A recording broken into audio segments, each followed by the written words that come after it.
Hi dears, എന്തൊക്കെ എല്ലാവരുടെയും വിശേഷം? എല്ലാവരും സുഖമായിരിക്കുന്നോ? അപ്പം മുത്തുമണികളെ ഞാനിന്ന് ഷെയർ ചെയ്യുന്നത് നമുക്ക് റേഷൻ കടയിൽ നിന്ന് കിട്ടുന്ന പുഴുക്കലരി വെച്ചിട്ട് ഒരു അടിപൊളി ഇഡ്ഡലി തയ്യാറാക്കിയെടുക്കുക എങ്ങനെയെന്ന് കാണിക്കുന്നൊരു വീഡിയോ ആണ് കേട്ടോ ഇന്ന് ഷെയർ ചെയ്യുന്നത്. നമുക്ക് റേഷൻ കടയിൽ നിന്ന് കിട്ടുന്ന അധികം വേവില്ലാത്ത ആ വെള്ളരി ഉണ്ടല്ലേ, അത് വെച്ചിട്ടാണ് ഞാൻ ഈ ഇഡ്ഡലി തയ്യാറാക്കിയെടുത്തിട്ടുള്ളത്. ഈസ്റ്റോ ബേക്കിംഗ് സോഡയോ ബേക്കിംഗ് പൗഡറോ ഒന്നും തന്നെ ഇതിലേക്ക് ആവശ്യമില്ല. ചോറ് ഒന്നും തന്നെ ചേർക്കാതെയാണ് ഈ ഇഡ്ഡലി തയ്യാറാക്കി എടുത്തിട്ടുള്ളത്.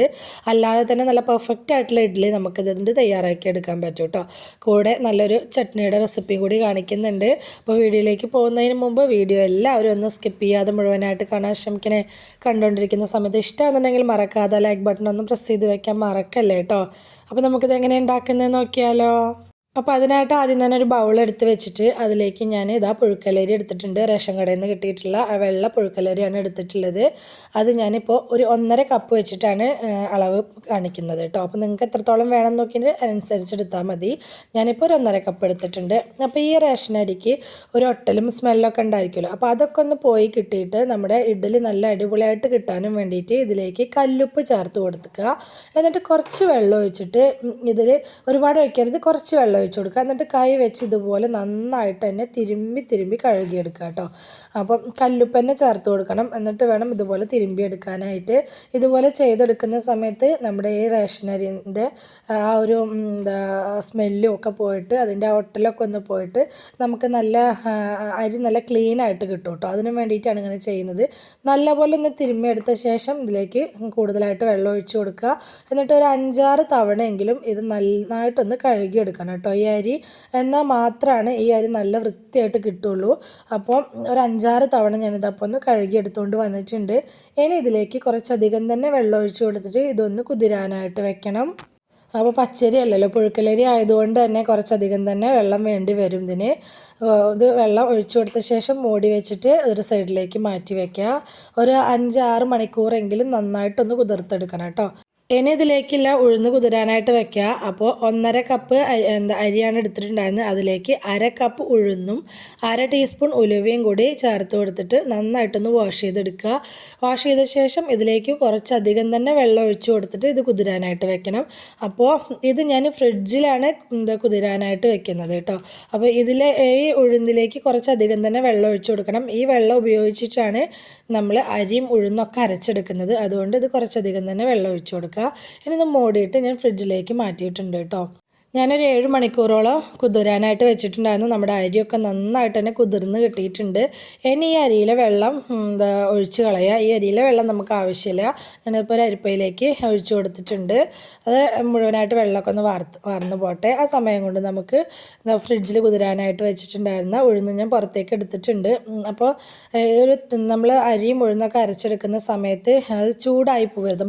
മിക്സിയുടെ ആ ജാറ് ചൂടായിട്ട് മാവ് ചൂടായി പോവാതിരിക്കാനും വേണ്ടിയിട്ടാണ് കേട്ടോ ഇങ്ങനെ തണുപ്പിച്ച് എടുക്കുന്നത്. അപ്പോൾ ഈ ഉഴുന്നിലെ വെള്ളം കൂടുതലുള്ളത് വേറൊരു ഗ്ലാസ്സിലേക്ക് മാറ്റി കൊടുത്തിട്ടുണ്ട്. അത് കളയണ്ട, അതോടെ ഒരു സൈഡിലേക്ക് മാറ്റി വയ്ക്കുക. ഇനി മിക്സിയുടെ ജാറെടുത്ത് വെച്ചിട്ട് ഉലുവയും കുതിർത്തത് ആദ്യം നമുക്കൊന്ന് അരച്ചെടുക്കുക. അപ്പോൾ ഇത് നല്ല ഫൈനായിട്ട് തന്നെ അരയ്ക്കണം കേട്ടോ. ഒട്ടും തരികൾ ഉണ്ടാവാൻ പാടില്ല. കുറച്ചുകൂടി വെള്ളം ഒഴിച്ച് കൊടുത്തിട്ട് നന്നായിട്ട് ഇതൊന്ന് അരച്ചെടുക്കുക. ഞാനിപ്പോൾ നന്നായിട്ടൊന്ന് അരച്ചെടുത്തുകൊണ്ട് വന്നിട്ടുണ്ട്. ഒട്ടും തരികളില്ലാത്ത രീതിയിൽ തന്നെ വേണം നമ്മൾ ഉഴുന്ന് അരച്ചെടുക്കാനായിട്ട് കേട്ടോ. ഉഴുന്ന് അരച്ചെടുക്കുമ്പോൾ തരികളില്ലാതെ നല്ല ഫൈനായിട്ട് തന്നെ അരച്ചെടുക്കാനായിട്ട് ശ്രദ്ധിക്കുക. ഇനി അതൊരു പാത്രത്തിലേക്ക് ഒഴിച്ചു കൊടുത്തിട്ടുണ്ട്. ഇനി അതേ മിക്സിയുടെ ജാറിലേക്ക് തന്നെ അരി കുതിർത്ത് വെള്ളം വാരാനായിട്ട് വെച്ചിട്ടുണ്ടായിരുന്നത് ഇട്ട് കൊടുക്കുക. അപ്പോൾ ഞാൻ വലിയ ജാറായതുകൊണ്ട് തന്നെ മുഴുവനായിട്ട് ഇട്ട് കൊടുത്തിട്ടുണ്ട്. അരി മുഴുവനായിട്ട് ഇട്ട് കൊടുത്ത ശേഷം നമ്മൾ അവിടെ മാറ്റി വെച്ചിട്ടുണ്ടായിരുന്നില്ലേ ഉഴുന്ന് കുതിർത്ത വെള്ളം, ആ വെള്ളമാണ് ഇതിലേക്ക് ഒഴിച്ചു കൊടുക്കുന്നത്. ഇനി ഇതിൽ പോരാത്ത വെള്ളം നമുക്ക് തണുത്ത ഫ്രിഡ്ജിൽ വെച്ച് തണുപ്പിച്ച വെള്ളം വേണം ഒഴിച്ചു കൊടുക്കാനായിട്ട്. പുഴുക്കലരി ആയതുകൊണ്ട് തന്നെ പച്ചരി അരയ്ക്കുന്ന അത്ര സ്പീഡിൽ ഇത് അരച്ച് കിട്ടില്ല. അപ്പോൾ മിക്സിയുടെ ജാറൊന്ന് നിർത്തി വേണം നമ്മളിത് അരച്ചെടുക്കാനായിട്ട്. പിന്നെ കുറച്ച് ഐസ് ക്യൂബ്സ് കൂടി ചേർത്ത് കൊടുക്കുന്നുണ്ട്. മിക്സിയുടെ ജാറ് ചൂടായി നമ്മുടെ ഈ അരി അരച്ചെടുക്കുന്ന മാവ് ചൂടായി പോവാതിരിക്കാനും വേണ്ടിയിട്ടാണ് കേട്ടോ. അങ്ങനെ ചൂടായി കഴിഞ്ഞിട്ടുണ്ടെങ്കിൽ ഓവറായിട്ട് നമ്മുടെ ഇഡ്ഡലി പൊളിച്ചു പോവും. പെർഫെക്റ്റ് ആയിട്ടുള്ളൊരു ഇഡ്ഡലി നമുക്ക് തയ്യാറാക്കിയെടുക്കാനും പറ്റില്ല. അപ്പോൾ അരി അരച്ചെടുക്കുമ്പോൾ ചെറിയൊരു തരികളോട് കൂടി വേണം അരി അരച്ചെടുക്കാനായിട്ട്. നല്ല ഫൈൻ പേസ്റ്റായിട്ട് അരച്ചെടുക്കരുത്. ഉഴുന്നരയ്ക്കുമ്പോൾ നല്ല ഫൈനായിട്ട് അരയ്ക്കണം. പക്ഷേ അരി അരച്ചെടുക്കുമ്പോൾ ചെറിയൊരു തരികളോട് കൂടിയിട്ട് വേണം അരച്ചെടുക്കാനായിട്ട്. വെള്ളത്തിൻ്റെ അളവ് കൂടി പോവും ചെയ്യരുത് കേട്ടോ. അപ്പോൾ ഒരു ഇഡ്ഡലി ബാറ്ററിൻ്റെ ഒരു കൺസിസ്റ്റൻസി അറിയാമല്ലോ എല്ലാവർക്കും. ആ ഒരു രീതിയിൽ മാത്രമേ വെള്ളം ചേർത്ത് അരച്ചെടുക്കാവൂ. ഇനി ഈ സമയത്ത് ഉപ്പ് ചേർക്കേണ്ടവർക്ക് ചേർത്ത് കൊടുക്കുക, അല്ലാത്തവർക്ക് ഇത് രാവിലെ ചേർത്ത് കൊടുത്താലും മതി കേട്ടോ. ഞാനിപ്പോൾ ഒന്ന് ചേർത്ത് കൊടുത്തിട്ടുണ്ട്. ഇനി കൈ വെച്ചത് നന്നായിട്ടൊന്ന് മിക്സാക്കി എടുക്കുക. കൈ വെച്ചോ കയ്യിൽ വെച്ചോ എന്തുപയോഗിച്ചാണെങ്കിലും നന്നായിട്ടൊന്ന് മിക്സാക്കി എടുക്കുക. അപ്പം ചെറിയൊരു പുളി ഉണ്ടായിരിക്കും കേട്ടോ. നമ്മൾ കൈ വെച്ച് മിക്സാക്കി എടുത്ത മാവ് കൊണ്ട് ഇഡ്ഡലി ഉണ്ടാക്കുന്ന സമയത്ത് ചെറുതായിട്ടൊരു പുളി ഉണ്ടായിരിക്കും. അപ്പോൾ അങ്ങനെ പുളിയുള്ള ഇഡ്ഡലി ഇഷ്ടമില്ല എന്നുള്ളവർക്ക് കയ്യിൽ വെച്ച് മിക്സ് ചെയ്തെടുത്താൽ മതി. കൈ വെച്ച് മിക്സാക്കി എടുക്കണ്ട കേട്ടോ. നല്ലപോലെ ഒന്ന് മിക്സാക്കി എടുത്ത ശേഷം നമുക്ക് ഇതൊന്ന് മൂടി വെച്ചിട്ട് പുളിച്ച് പൊന്താനായിട്ട് ഒരു 8 മുതൽ 10 മണിക്കൂർ വരെയെങ്കിലും വെച്ച് കൊടുക്കാം കേട്ടോ.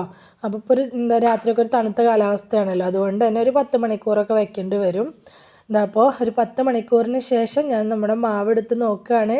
അത്യാവശ്യം നന്നായിട്ട് തന്നെ പൊന്തി വന്നിട്ടുണ്ട്. നമ്മളിതിലേക്ക് ബേക്കിംഗ് സോഡയോ ബേക്കിംഗ് പൗഡറോ അല്ലെ ഈസ്റ്റോ ഒന്നും തന്നെ ചേർക്കാതെയാണ് ഈ മാവ് നമ്മൾ തയ്യാറാക്കി വെച്ചിട്ടുണ്ടായിരുന്നത്. എന്നാൽ പോലും നല്ല പെർഫെക്റ്റ് ആയിട്ട് തന്നെ ഒരുപാട് എയർ ബബിൾസൊക്കെ ആയിട്ട് നന്നായിട്ട് നമ്മുടെ മാവ് പുളിച്ച് കിട്ടിയിട്ടുണ്ട് കേട്ടോ. നിങ്ങൾക്ക് ക്യാമറയിൽ എത്രത്തോളം നന്നായിട്ട് ഇത് കാണാൻ പറ്റുന്നുണ്ട് എന്ന് എനിക്കറിയില്ല, പക്ഷേ നമ്മുടെ മാവ് നല്ല സെറ്റായിട്ട് തന്നെ കിട്ടിയിട്ടുണ്ട്. ഇനി ഇത് ഒരുപാടിട്ട് കുത്തി ഇളക്കി മാവ് ഒരുപാട് അങ്ങ് ഇളക്കി എടുക്കരുത് കേട്ടോ. ഞാൻ ഓൾറെഡി ഇതിൽ ഉപ്പിട്ട് ഇളക്കിയത് കൊണ്ട് തന്നെ ജസ്റ്റ് ഒന്ന് മാവ് ഒന്ന് മിക്സാക്കി എടുക്കുക മാത്രമേ ചെയ്യുന്നുള്ളൂ. അപ്പം ഉപ്പ് ചേർക്കാത്തവർ ഈ സമയത്ത് ഉപ്പ് ചേർത്തൊന്ന് ഇളക്കിയെടുക്കുക. ഞാനിപ്പോൾ ഇന്നും ഈ മാവ് വെച്ച് മുഴുവനായിട്ട് ഇഡ്ഡലി തയ്യാറാക്കി എടുക്കുന്നില്ല. അപ്പോൾ പകുതി വേറൊരു ദിവസത്തേക്ക് വേണ്ടി മാറ്റി വയ്ക്കുകയാണ്. അപ്പോൾ ഇന്ന് ഉണ്ടാക്കിയെടുക്കാനുള്ളത് ഞാനിതുപോലെ വേറൊരു ബൗളിലേക്ക് എടുത്ത് മാറ്റുന്നുണ്ട്. എന്നിട്ടാണ് ഇഡ്ഡലി തയ്യാറാക്കി എടുക്കുന്നത് കേട്ടോ. അപ്പോൾ ആ ഒരു പാത്രത്തിൽ നിന്ന് തന്നെ ഇതുപോലെ മുക്കി എടുത്ത് ഇഡ്ഡലി ചുടരുത്. ഇതുപോലെ നമ്മൾ മുഴുവനായിട്ട് എടുക്കുന്നില്ല എന്നുണ്ടെങ്കിൽ അത് നമ്മൾ വേറൊരു പാത്രത്തിലേക്ക് മാറ്റിയിട്ട് ബാക്കി നമുക്ക് അപ്പം തന്നെ ഫ്രിഡ്ജിലേക്ക് മാറ്റി കൊടുക്കുക. ഇനി ഇഡ്ഡലി ചെമ്പിൽ വെള്ളം വെച്ചിട്ട് തട്ടുകളെല്ലാം അതിന് മുകളിലേക്ക് വെച്ച് കൊടുത്തിട്ടുണ്ട്. ഒന്ന് ചൂടായി കിട്ടാനും വേണ്ടിയിട്ടാണ്. ഇഡ്ഡലി തട്ട് ഇതുപോലെ ചൂടായി വന്ന ശേഷം അതിലേക്ക് ഓയിലാക്കി കൊടുക്കുക. ഓയിലാക്കി കൊടുത്ത ശേഷം നമുക്ക് മാവ് ഒഴിച്ച് കൊടുക്കുക. അപ്പം ഞാൻ പറഞ്ഞല്ലോ ഇഡ്ഡലി തട്ടൊന്ന് ചൂടായി വന്ന ശേഷം ഓയിൽ ഒഴിച്ച് കൊടുത്താൽ മതി എന്ന് പറഞ്ഞല്ലോ. അങ്ങനെ ചെയ്യുമ്പോൾ നമ്മുടെ ഇഡ്ഡലി പെട്ടെന്ന് തന്നെ നമുക്കതൊന്ന് എടുക്കാനായിട്ട് കിട്ടും കേട്ടോ. ഒട്ടും ഒട്ടിപ്പിടിക്കാതെ തന്നെ പെർഫെക്റ്റായിട്ട് നമുക്ക് കൈകൊണ്ട് തന്നെ ഇഡ്ഡലി അതൊന്ന് എടുക്കാനായിട്ട് കിട്ടും. അപ്പോൾ ഇങ്ങനെ ഒന്ന് ചെയ്ത് നോക്കാം കേട്ടോ. ഞാനിതപ്പോൾ ഇഡ്ഡലി തട്ട് വെച്ച് കൊടുത്തിട്ട് 2 തട്ടും വെച്ച് കൊടുത്തിട്ട് മാവ് മുഴുവനായിട്ട് ഒഴിച്ച് കൊടുത്തിട്ടുണ്ട്. ഇനി ഇത് ഹൈ ഫ്ലെയിമിൽ തന്നെ വെച്ചിട്ട് വേണം നമ്മൾ ഇഡ്ഡലി വേവിച്ചെടുക്കാനായിട്ട്. നമ്മളെപ്പോഴും ഇഡ്ഡലി വേവിച്ചെടുക്കുമ്പോൾ ഹൈ ഫ്ലെയിമിൽ തന്നെ വെച്ചിട്ട് ഒരു 7-8 മിനിറ്റ് വേവിച്ചെടുത്താൽ മതി കേട്ടോ. ഫ്ലെയിം കുറച്ച് വെച്ച് വേവിച്ചെടുക്കാൻ ശ്രമിക്കുമ്പോൾ നമ്മുടെ ഇഡ്ഡലി സോഫ്റ്റായിട്ടും പെർഫെക്റ്റായിട്ടും നമുക്ക് കിട്ടില്ല.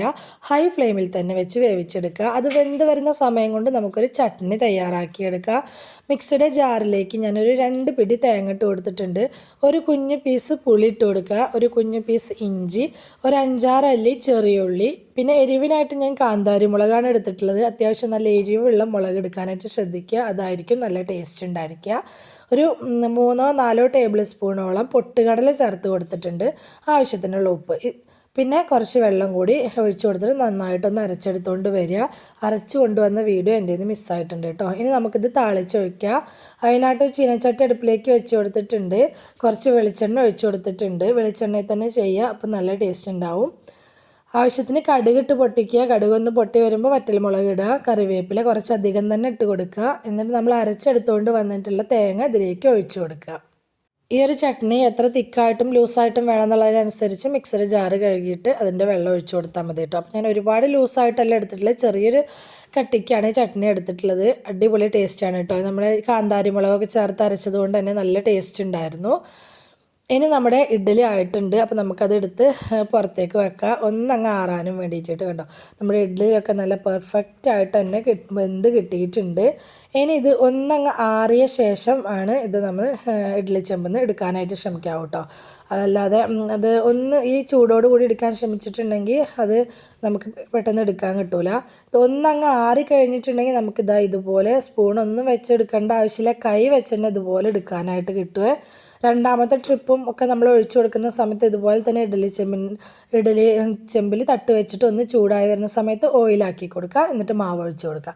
അങ്ങനെ ചെയ്യുകയാണെങ്കിൽ ഇതുപോലെ നമുക്ക് കൈ കൊണ്ട് തന്നെ ഇത് ഒന്ന് എടുക്കാനായിട്ട് കിട്ടും കേട്ടോ. അപ്പോൾ നമ്മുടെ ഇഡ്ഡലിയൊക്കെ ഞാൻ മുഴുവനായിട്ട് തട്ടുന്ന എടുത്ത് മാറ്റിയിട്ടുണ്ട്.